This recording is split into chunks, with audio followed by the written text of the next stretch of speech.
Hello plant friends, this is Mira from Basic Plants and welcome to my channel. Today we will do a Hoya repot. These are all the Hoyas that I got and I received them on the 15th. Some of them I received on the 15th of June and they came to me from Sweden, and some of them I received I think the week after that, and I don't know the date now. And I received them from a different collector from a different country. I think I have about 18 Hoyas.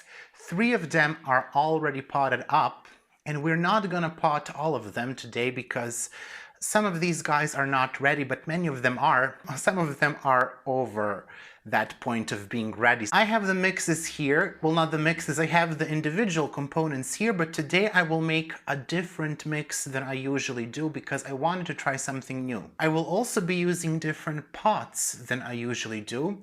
I will be using net pots. I have 10 centimeter net pots for... Well, I just dropped one. I have 10 centimeter net pots for larger plants, and I have 5 centimeter net pots for smaller plants. All of these pots are going to go in a cover pot. Unfortunately, I did not order the pots on time, so I don't have the cover pots for the small ones, so they will go in a cup, in a plastic cup. Like this. I think I'm gonna first repot Hoyas from Sweden, and we will talk a little bit about that order. I have 9 cuttings here that I water propagated. Some of them are really ready to be potted, and some of them are just not showing any signs. I have 3 additional cuttings that arrived to me in a bag of sphagnum moss that are potted already. The first of the 3 is Hoya thomsonii, and let me just get a close-up in the second frame. I actually managed to get a bigger plant after this. I didn't realize at the time of the order that I will be able to get a bigger one. The next one that I'm very happy I got is Hoya endauensis, and you can see a bit of a close-up there. For some reason this reminds me of a tiny Hoya caudata. It has that cardboardy feel to the leaf. It's also in the cover pot. Well, it's not a cover pot, it's just a regular tiny pot. The last Hoya from Sweden was actually a gift, and it put out 1 new leaf already, and you can see the close-up. So this is one new leaf. You saw this Hoya in 30 Days of Hoya. It was mentioned alongside of Hoya pubicalyx. This is Hoya pubicorolla, and the correct number is 1011. So 1-011. And this has the flower like pubicalyx black dragon. Whether these are the same as I told you previously, I'm not sure, but I'm glad to see it's popping out a new leaf and it's taking really well. My order from Sweden went through Germany, and it took 2 weeks for the Hoyas to arrive to me. So some of them arrived in a better condition, some of them arrived in a worse condition. Here I have Hoya hoyamygosh, or hoyamygosh, and you can see it is popping up some roots, but the bottom is rotting once again. This was a 2-node cutting, and immediately it started to rot. I had to cut it back, and now it's rotting again. This is probably a lost cause. Another one that is in a critical condition is Hoya species Philippines Shining Glory. Initially my friend ordered this one, but it arrived with yellowing leaves, with bottom of the leaves is a bit yellow. So I didn't want to send her this. I said I will keep it, and of course if it roots here, you will have a cutting. And it is starting to push out new roots. Just several days ago I saw some new roots, so I will let it stay in water for a bit longer. I don't think it's ready to be potted up just yet. And another Hoya that I received as a gift is right here. It has a wonderful veining on the leaf, which I'm not sure will show up on the camera. It had 1 more leaf, but it fell off right away. And this is Hoya SR 2009-005 with dashes between. So the leaf is very beautiful, it's very soft, it's a pubescent leaf, and it's really not rooting at all for now, but I am hoping that it will root. One of the best cuttings that I have that I received was this Hoya elliptica, and you can see this is just a beautiful cutting in the second frame with lots of roots, Like this was ready ages ago. Remember, I received this on the 15th. It did have some tiny roots, but this is just wow. It's like a big fuzzy creature down here. One thing was brought to my attention that people think you need a node. You need to stick a node in the soil to root it, or in the mix, or in the water. That's not actually true. The roots can come on the stem as well. You will see in some hoyas later on that the node is all the way up here, and then there isn't a node down there, but there are roots. But you don't need to stick the node in the soil. Roots can actually come here. They can come from the petiole of the leaf as well. That's another place where roots can show up. You will need a node for new growth, so you should always get cuttings with a node. I chose a 10 centimeter pot, even though this is a small Hoya. So in the second frame you can see the pot that I will use. It's a 10 centimeter net pot. For this Hoya, I will use sphagnum moss, I will use perlite, not all of this of course, and I will use bark. And I'm realizing now I don't have a pot in which I will mix this, so I think I'm going to use one of the cover pots. I will use this one to mix. Let's first start with sphagnum. Sphagnum is just a bit damp, so I'm going to use the orchid method. I'm just going to put a bit sphagnum on the bottom, like that. And then I'm just gonna take some bark,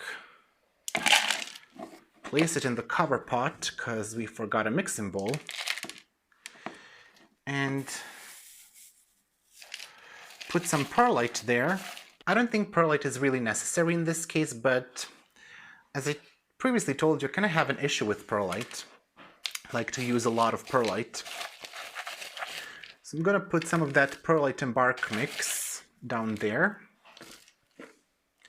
Then just a tiny amount of sphagnum again before I place the cutting in. Let's try to approach this. And the reason why I'm using this net pot is because I think it will be easier for me to see when it needs water without actually using an orchid pot. I'm just making a mess. And also, if I overwater, I can just simply remove the plant or the net pot from the cover pot. I can remove it and it should be fine. It should be good to go. So I made a mess here, but you can see there is a lot of air there, and there will be a lot of air. And I don't think sphagnum will be an issue, so it will provide some moisture. And because there is sphagnum on the bottom, I may even be able to leave just a tiny amount of water that will be wicked by this sphagnum and distributed across the potting medium. I'm going to put this in a grape cover pot. That kind of looks cute, doesn't it? So this is Hoya elliptica in a cover pot and a net pot. The next one, again, a bit of sphagnum, and I don't compact the sphagnum, just a bit of fluffiness at the bottom, a bit of the mix. The next Hoya that I have is Hoya gating. So you can see it did root very nicely there. And there you go. There isn't a node there. Oops. There isn't a node there, but the roots are coming from there. So they don't need to come from the node. There is also just a tiny new growth point right here, just where that leaf is. And obviously when the cutting is very small and when the roots are not developed, you will need more moisture. You can actually pot these in coco coir and perlite, which I did with some cuttings. I placed them in a mix of coco coir and perlite, half and half mix I would say, and they did really well. They rooted really fast. So I'm just gonna put more bark. And the reason I'm opting for this mix is because during the winter, this room gets very humid. I just have a lot of terracotta pots, and when I water, it all gets very humid. You cannot ventilate as much in winter. You cannot open the window, obviously, because it's cold.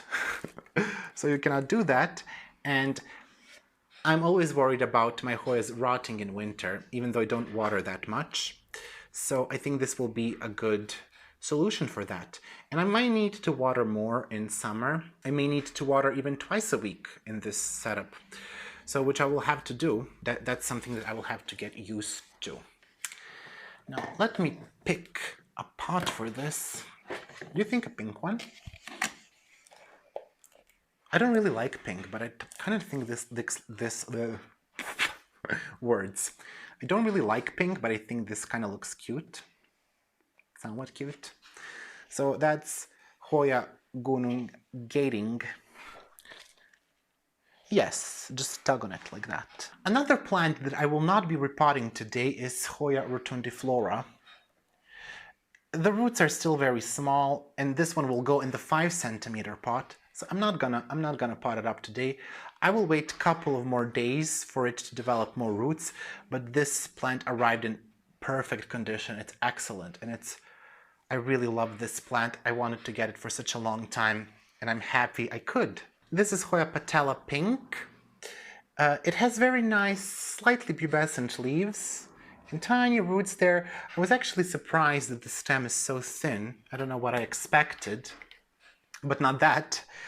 So this will be easy to pot. Because the pot is so small, I'm gonna look for finer bark. I don't wanna use big chunks of bark for this, obviously. Just a tiny bit of sphagnum. I'm just kind of hiding the fact that I'm reusing some of the mix that fell on the desk. Because it's fine. It's a fine mix there. And I think for small plant and such a small pot, I obviously don't want to put a big chunk of bark. So I will use a clip of some sorts to just attach this a bit better. But for now, this is how Hoya patella pink will look like. I forgot one more Hoya from Sweden that was rooted. It's this Hoya flagellata, and it also has very nice leaves with some silver on the leaf. I will stake that now. So this is Hoya flagellata, and another great purpose of this video is to see that some Hoyas will be very tiny when you get them, and some of them will not arrive in great condition, and it's no one's fault really, but that's the way it is with Hoyas. You can see this is Hoya curtisi that was without roots, and it rooted, but I don't want to remove any bottom leaves. So instead, what I will do, I will place it on top. Now with Hoyas like these, you cannot simply put them on bark. I found from my Dashidia experience that it doesn't work so well. You need something that retains more moisture. So I prepared us a bit of cocoa peat, and I don't have anywhere to dump this out, so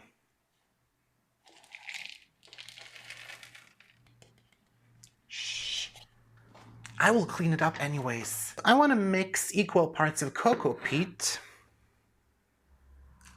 oopsie, and perlite.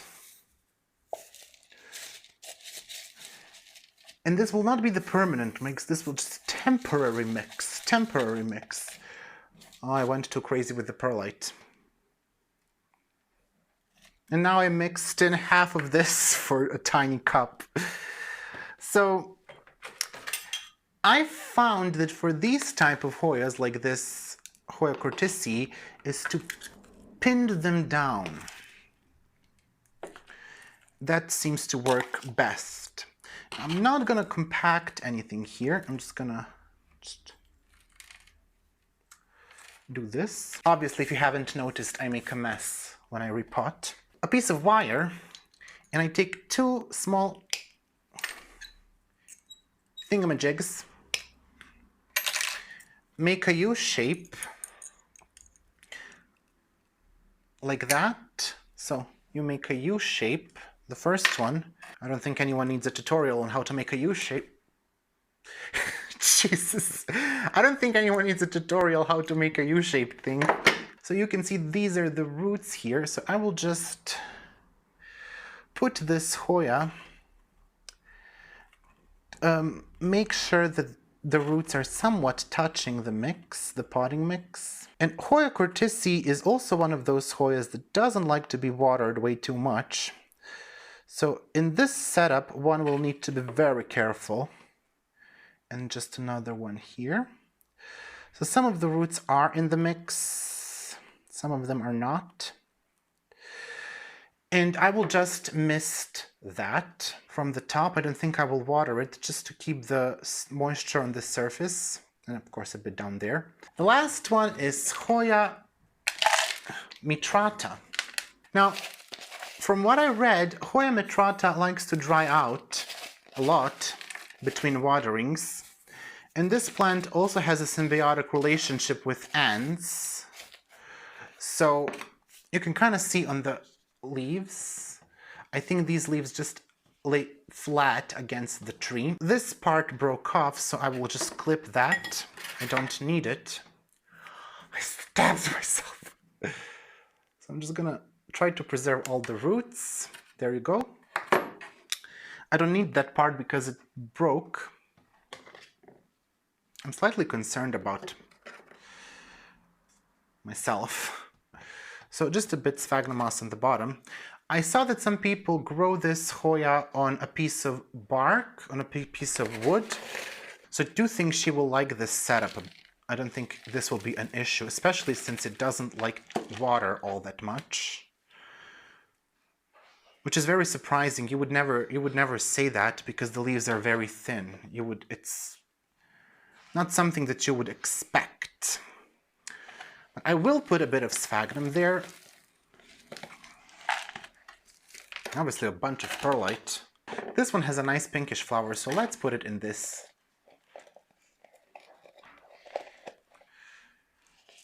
cover pot.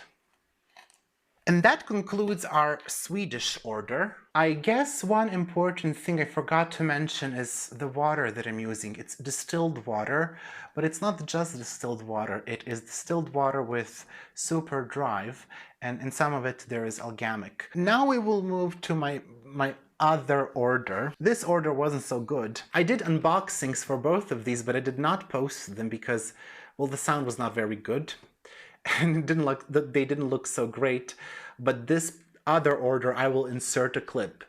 It was a mess. The cuttings were wet. The entire package was wet. It was almost destroyed. I don't know what happened. Like, did it fall into a river and then they fished it out from the river and then it fell on the road and they went over it with a tank? Because that's the only explanation that I can come up with that would explain how they arrived.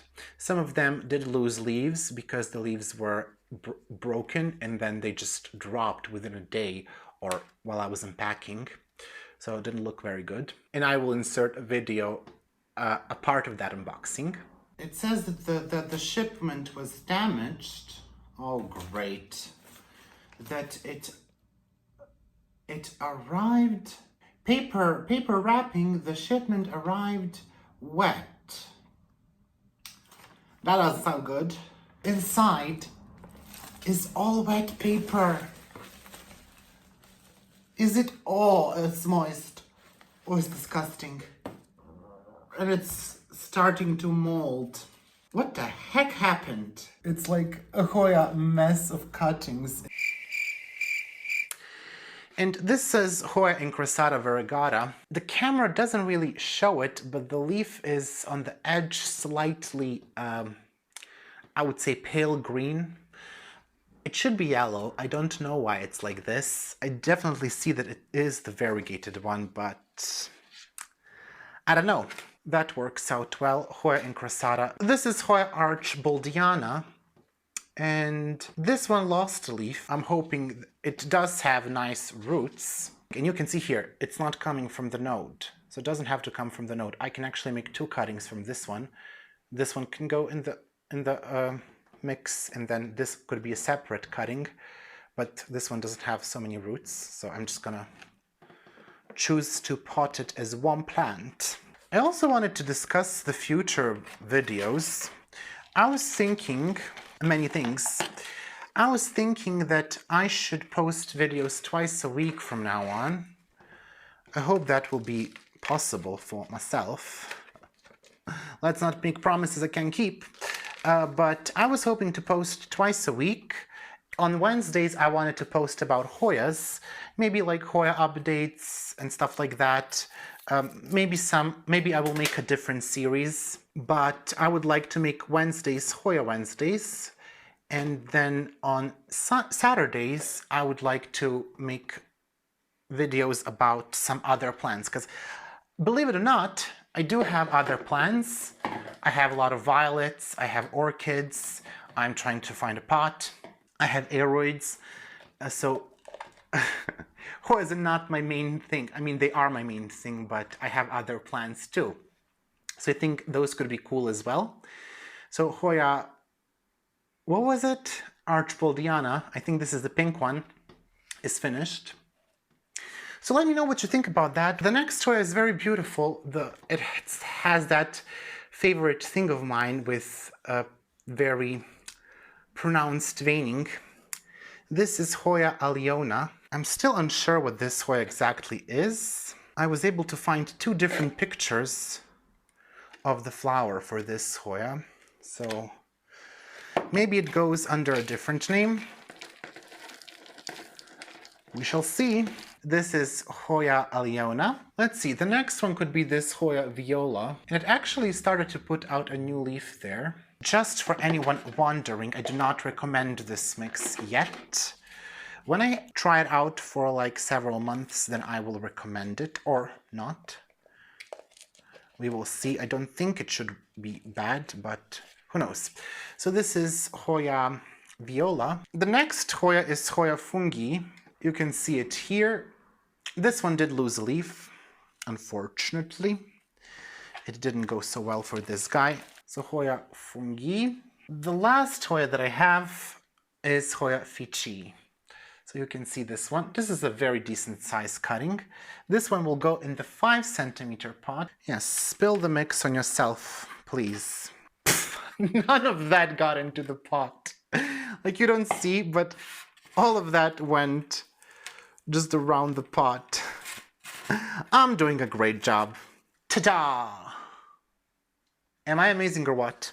That was the potting of the Hoyas. They will be the candidates for the next 30 days of Hoyas. I'm very happy that so many of you watched it and that you liked it.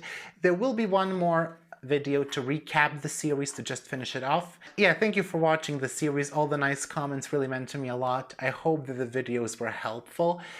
I don't know this video, what is it about, what is it about, and if it's helpful or not. This is just the new mix that I'm trying out, and I think I'm gonna like it a lot. And I think it will give me more liberty when to water, and I won't have to worry so much about rotting my Hoyas. I will keep you updated on the Hoyas that I potted. Have a great day. If you want, please subscribe. That also means a lot to me. Leaving a comment is always helpful. I like to reply and I like to read your comments.